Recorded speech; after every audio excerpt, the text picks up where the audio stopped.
¿Qué tal amigos? ¿Qué tal amigas? Aquí estamos en este curso del Centro Nacional de las Escuelas Viajeras de Navas del Madroño.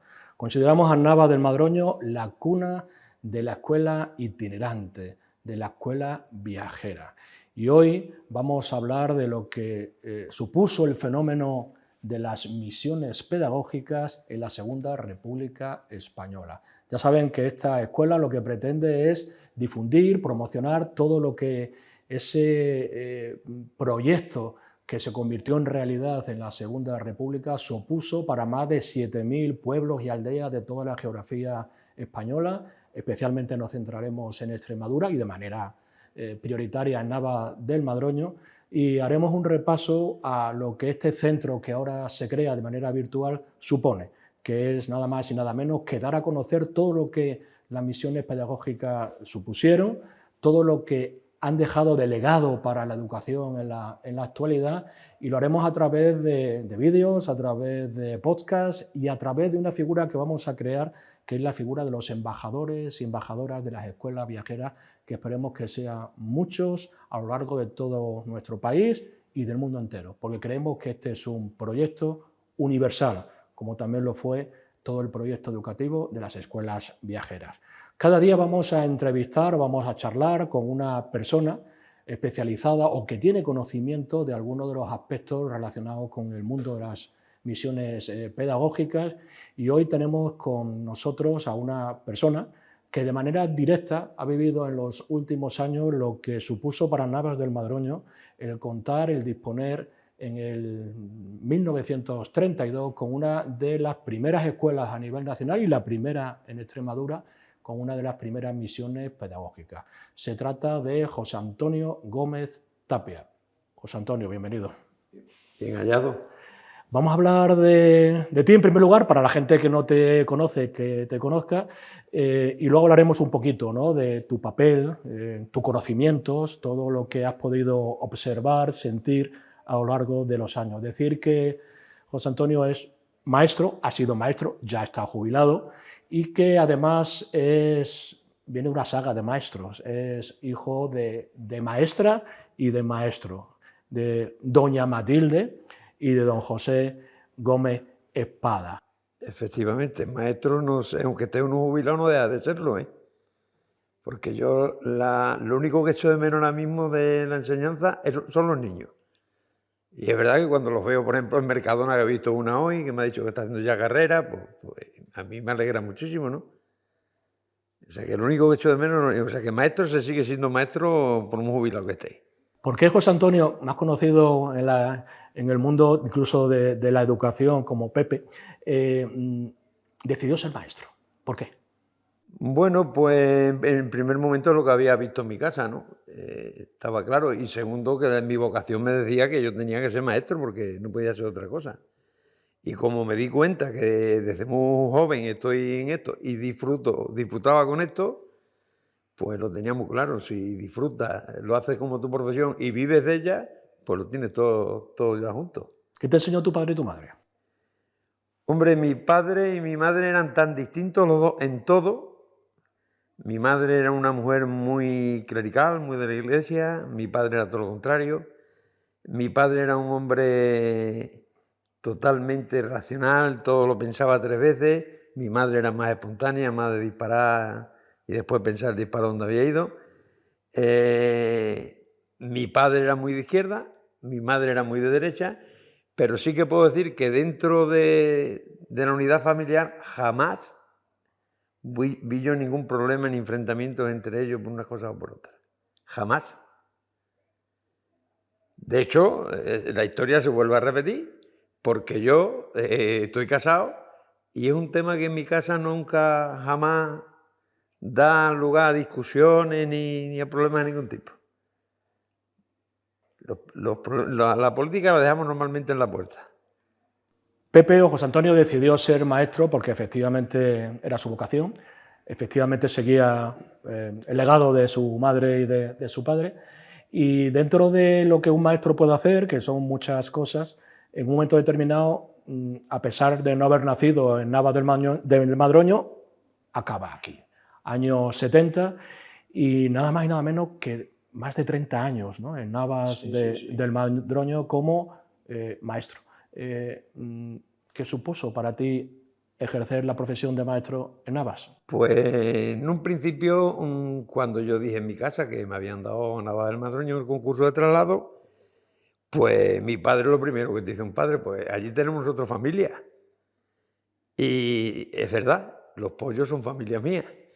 Y como anécdota, recordad que entonces en aquello, cuando yo llego aquí, había clase por las tardes, lógicamente, y los viernes era el único día que los maestros salíamos a mediodía a tomar una cerveza. Y pregunté que quién era el pollo, y a los 10 minutos lo tenía allí, y me preguntó que si yo era Pepi, y le dije que sí, dice, pues yo soy el pollo, digo, pues ya estamos conocidos. Y desde entonces me tiré aquí un porrón de años y no había ni un día, o sea, ni una sola semana que a Valentín el pollo a mí no me fuera a ver al colegio. Después, claro, había una historia familiar detrás y de muchos problemas, y aquellos problemas pues, unieron tanto la familia que eran primos lejanos, pero al final era una cercanía a la que tenían los primos grande, grande. Eh, los niños y las niñas de Navas, ¿cómo son? Los niños y las niñas de Nava son como todos los niños de cualquier sitio del mundo. Con ganas de saber, con ganas de aprender, con ganas de jugar, porque es que esto me hace muchísima gracia ahora que rápidamente a un niño, porque es inquieto, que si es TDAH, que...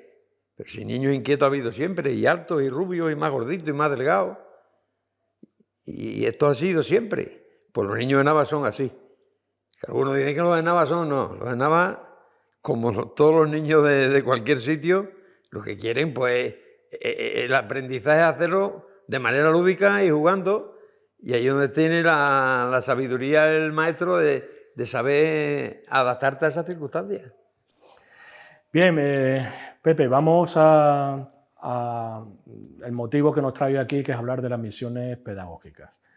Año 1931, comienzo de la Segunda República, uno de los primeros decretos fue la creación del patronato de las misiones pedagógicas, la primera en diciembre del 31 y la primera en Extremadura en 1932. En marzo, el 27 de marzo, en Navas del Madroño, viene una misión pedagógica encabezada por María Zambrano.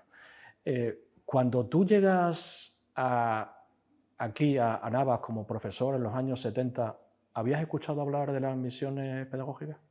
Lógicamente, si estudias magisterio en la historia de la educación, uno de los temas precisamente era este, o sea que no solo oí hablar de las misiones pedagógicas, sino que las estudié. Imagina que, la, Todos los movimientos pedagógicos los estudias en la escuela de magisterio. imagina que una persona que nos está escuchando quiere saber qué fueron las misiones pedagógicas, ¿cómo se las explicarías? Pues las misiones pedagógicas fue un movimiento, nunca mejor dicho, pedagógico, que ante la necesidad que tenía la población de falta de cultura, los intelectuales de aquellos momentos pues deciden poner en práctica unas misiones que eran llevar la cultura a los pueblos, con música, con proyecciones de películas, con teatro de títeres, llevando bibliotecas a los colegios. Sí que lo tenían muy bien hecho, porque si de algo siempre se ha dicho que falló las misiones pedagógicas, fue el mantenimiento del legado que ellas traían.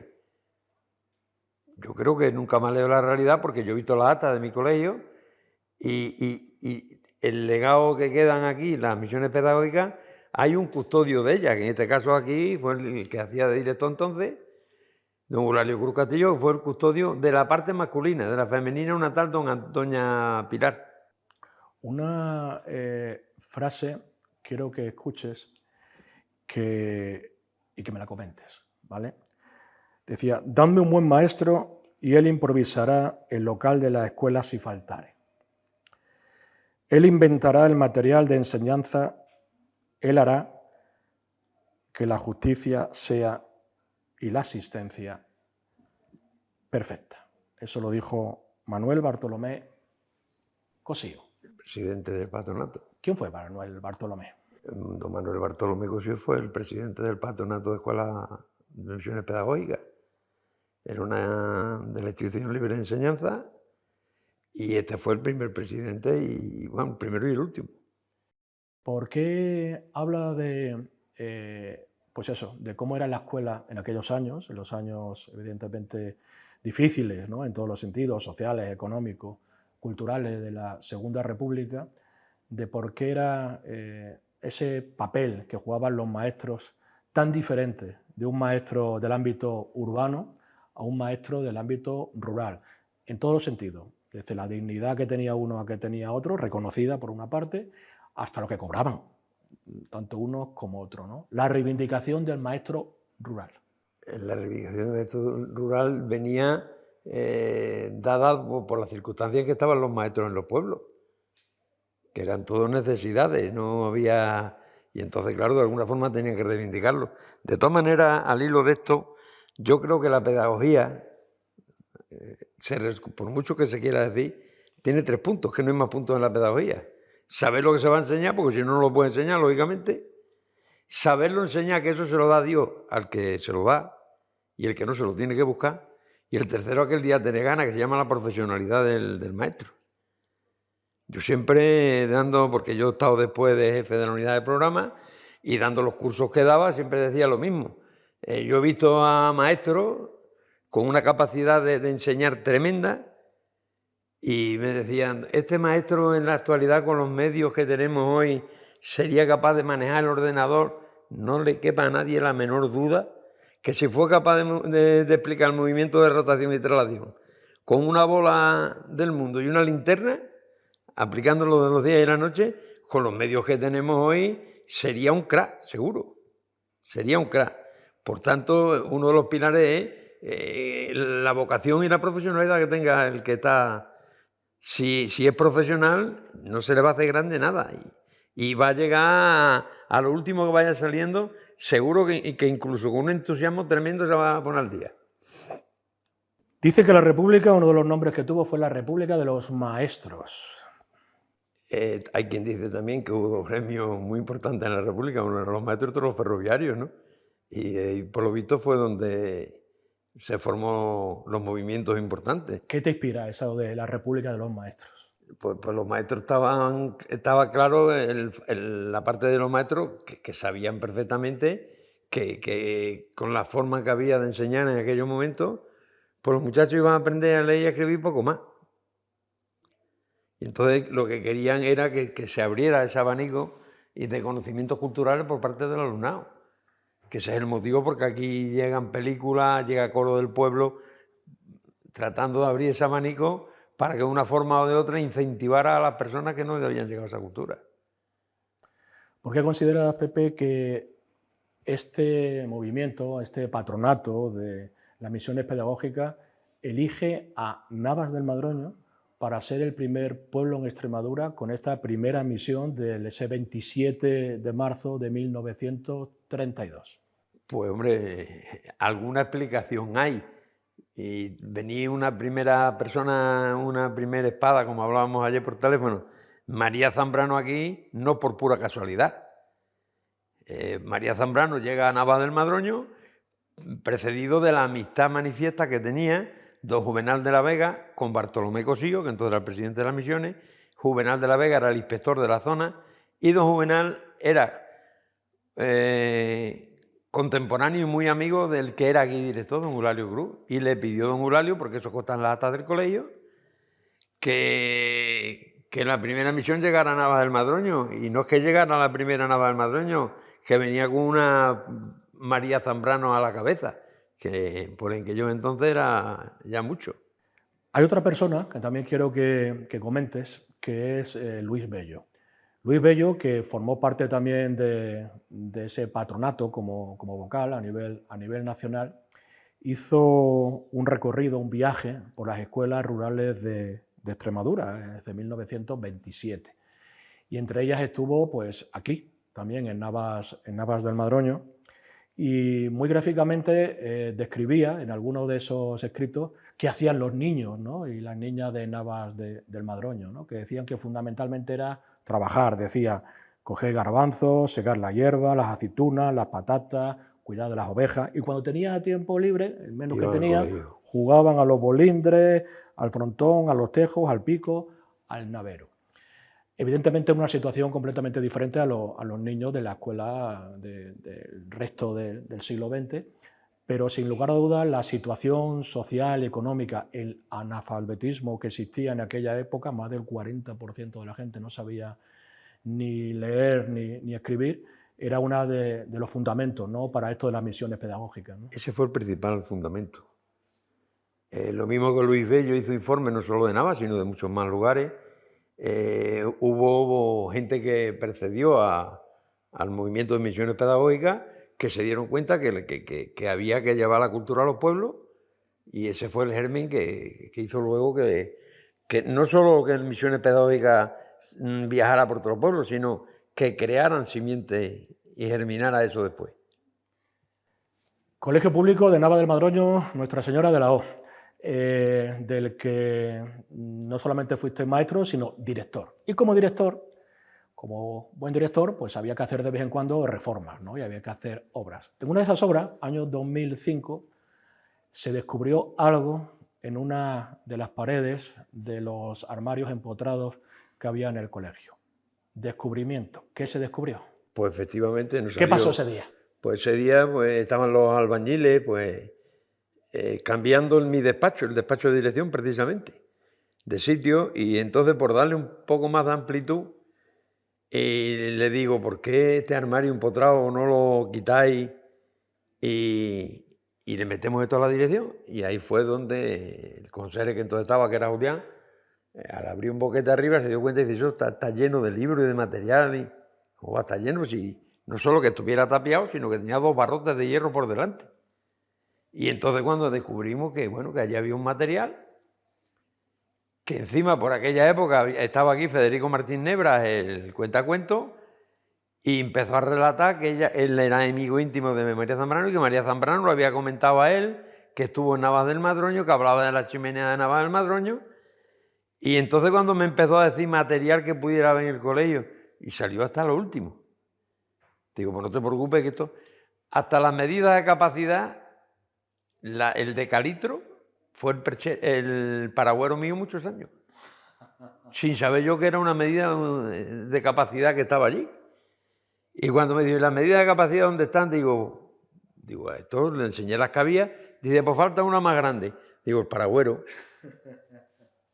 Y apareció hasta eso, hasta el paragüero, que era un decalitro.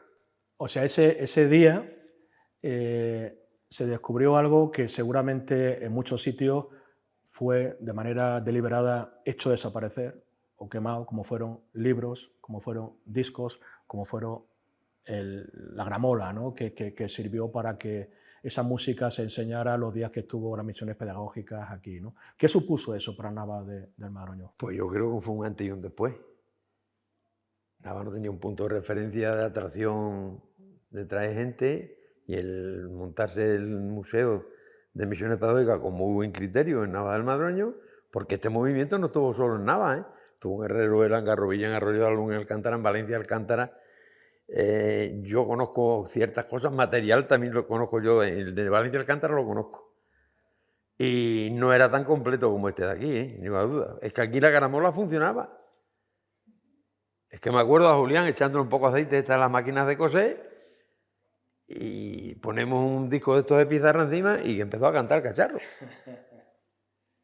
¿Por qué crees que aquí alguien decidió esconderlo, tapiarlo? Bueno, ahora ya vendrán los dimes y diretes quién fue, quién no fue, porque yo he escuchado 3.000 versiones. La única persona que pudo esconder esto fue uno que estaba él implicado en el tema y que corría peligro, la situación fue la que fue. De hecho, el primer teniente alcalde del ayuntamiento, que era maestro del colegio, don Ángel Barrado, es fusilado.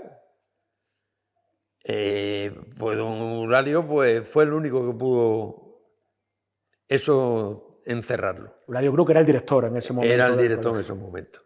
Don Eulalio Cruz tiene una vida un poco... Hay fotos de él en el colegio, se pueden ver. Si está como yo lo dejé. Y don Eulalio pues estaba casado con una maestra de aquí, doña Antonia, no tenían familia, es el primer divorcio que se conoce, se separan, porque a él, a partir de ahí, a él lo dan por enajenado mental. Don Eulalio termina en el psiquiátrico en Plasencia. Lógicamente, como no estaba enajenado mental, ni estaba loco, ni nada de nada, pues el hombre sale de allí.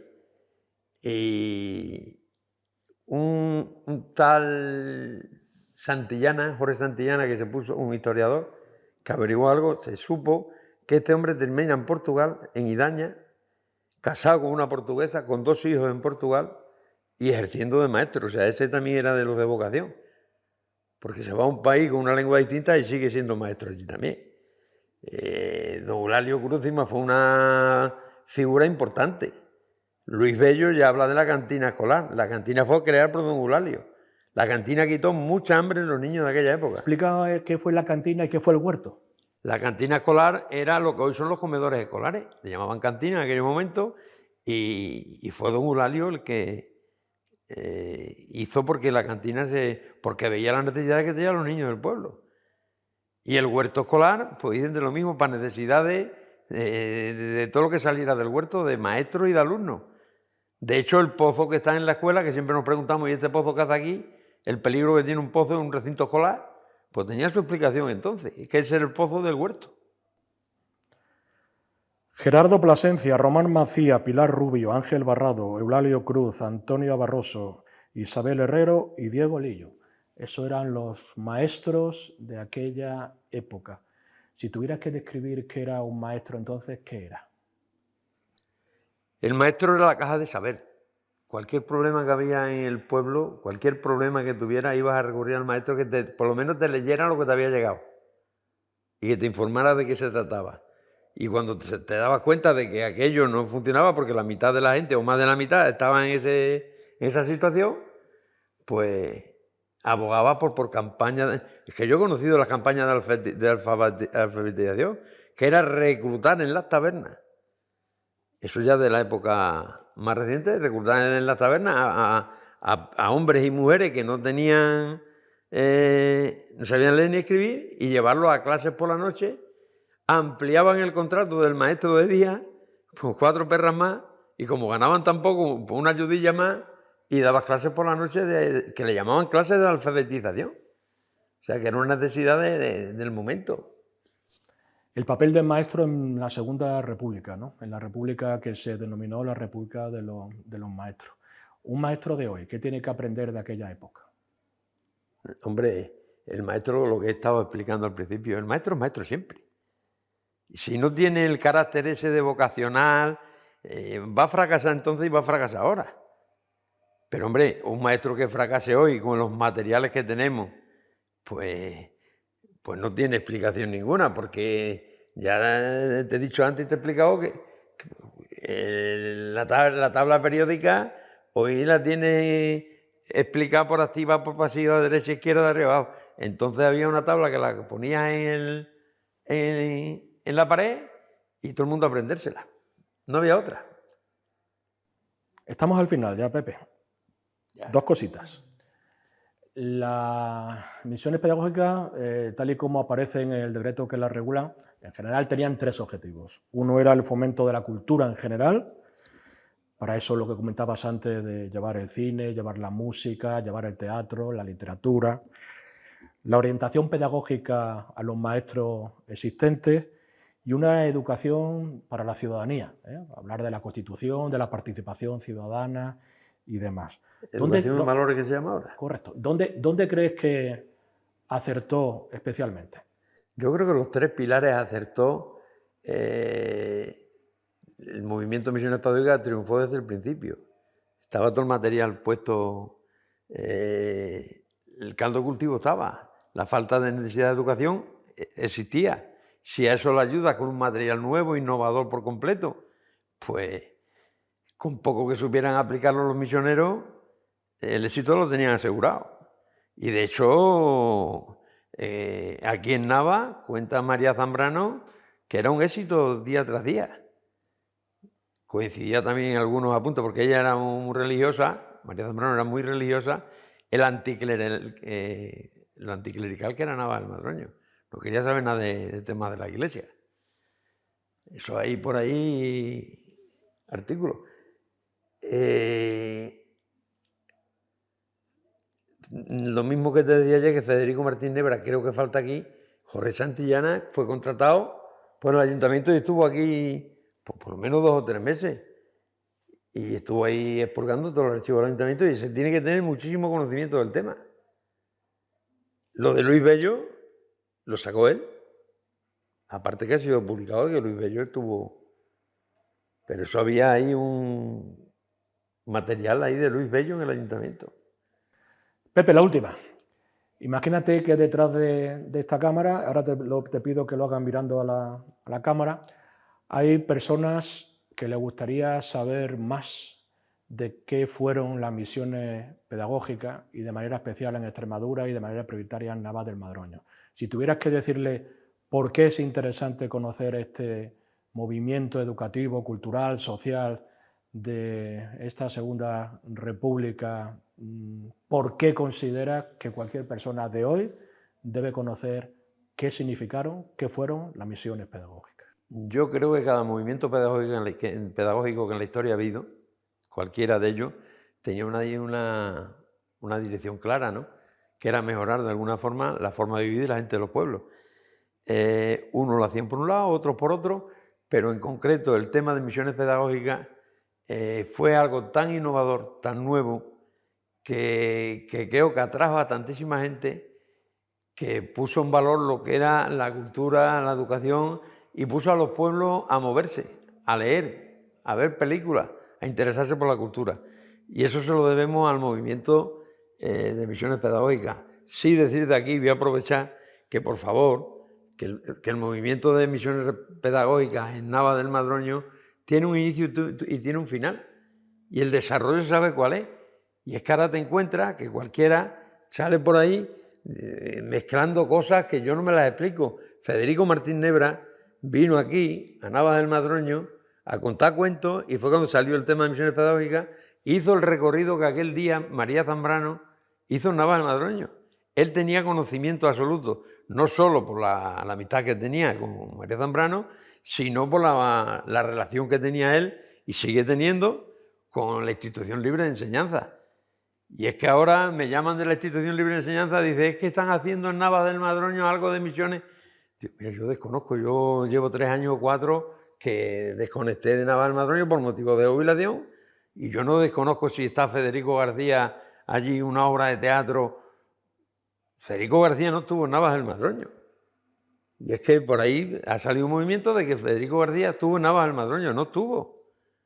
Y entonces, por favor, si ya tuvimos expolio del tema del material de misiones pedagógicas, cuando el descubrimiento, que vino aquí, aquello eran aves de rapiña total, hasta gente que se quería llevar sin saber ni dónde iba el material, que fue cuando me cuadré y dijo que el material no salía del colegio, a no ser que lo cogiera el ayuntamiento, Marisa lo podrá contactar mañana, con un papel firmado diciéndome el material que yo le entregaba, porque es que hasta gente que yo no conocía, y conocidos también que venían allá a apuntarse al carro. Y es que esto es peligroso. Muy bien, pues hemos llegado al final. Muchísimas gracias, Pepe, por haber colaborado en este proyecto. Un proyecto que lo que pretende es acercar el mundo de las misiones pedagógicas a toda aquella persona que quiera conocerlo, viva donde viva. El proyecto del Centro Nacional de las Escuelas Viajeras quiere crear la figura de los embajadores y las embajadoras de las misiones pedagógicas ahora ya en el siglo XXI.